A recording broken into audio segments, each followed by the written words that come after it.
ষষ্ঠ দফার নির্বাচনে রাজ্যে যতগুলি নজরকাড়া কেন্দ্র ছিল তার মধ্যে অন্যতম কেন্দ্র ঘাটাল। কারণ এই কেন্দ্রে হয়েছে দুই অভিনেতার লড়াই।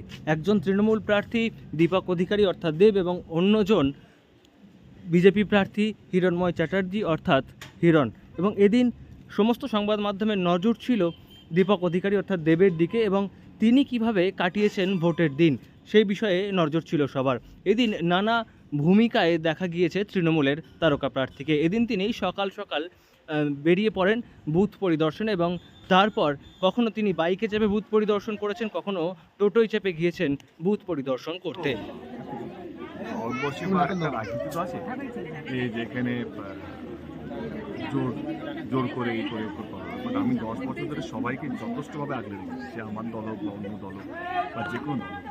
আমার মনে হয় কি ইনসিডেন্ট হচ্ছে, সব জায়গায় কিছু না কিছু তো ছোটোখাটো হচ্ছে, বাট আমার কাছে যে ইনসিডেন্ট সেগুলো আমি আমার মতো করে ভালোবাসা দিয়ে সলভ করছি। এবং এটা সকালে 7টায় হচ্ছে, 8টা সাড়ে 8টার সময় কথা বলে আমি বলছি ভোটটা করতে মানে লিস্ট মানুষকে অনেক গ্রামকে অনেক সেলফি দিয়ে মার্কেট করে মহিলা।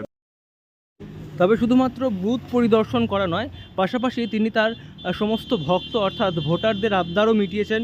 কখনো গিয়ে ভোটারদের সঙ্গে সেলফি তুলেছেন, কখনো তিনি নতুন ভোটারদের প্রথমবার ভোট দেওয়ার শুভেচ্ছা জানিয়েছেন, তাদের সঙ্গে সেলফি তুলেছেন, ভোট দেওয়ার মুহূর্ত ক্যামেরাবন্দি করেছেন।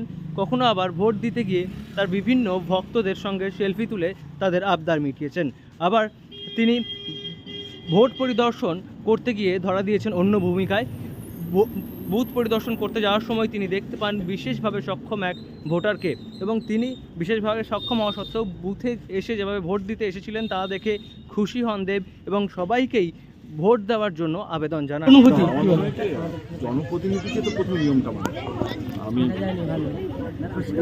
এই রাস্তাগুলো সত্যি বুঝবেই না, বাংলা রাস্তাই শক্ত, গ্রামে গ্রামে ইলেকশনটা হচ্ছে, মানে যেখানে আমরা দেখেছি হোটেলগুলোকে পাহাড় চড়ে কেউ যাচ্ছে আটকে গেছে। তো আমরা এই রাস্তা দিয়ে বড় গাড়ি আসার কথা, তো সেখানে টোটো আছে, সমস্ত রাস্তা।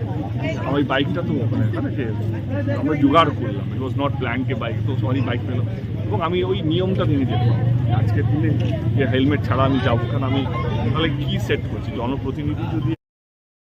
এদিন তিনি নিজের গাড়িতে চেপে ভোট পরিদর্শন করার পাশাপাশি বাইকে চেপে ভোট পরিদর্শন করেছেন, টোটোয় চেপে ভোট পরিদর্শন করেছেন এবং একই সঙ্গে বিরোধী প্রার্থী হিরণ চ্যাটার্জি তোলা বিভিন্ন অভিযোগ তিনি নস্যাৎ করেছেন এবং একই সঙ্গে সবাইকে এই নির্বাচনের উৎসবে অংশগ্রহণ করার আর্জি জানিয়েছেন। ঘাটাল থেকে নয়ন ঘোষের রিপোর্ট, লোকাল 18 বাংলা।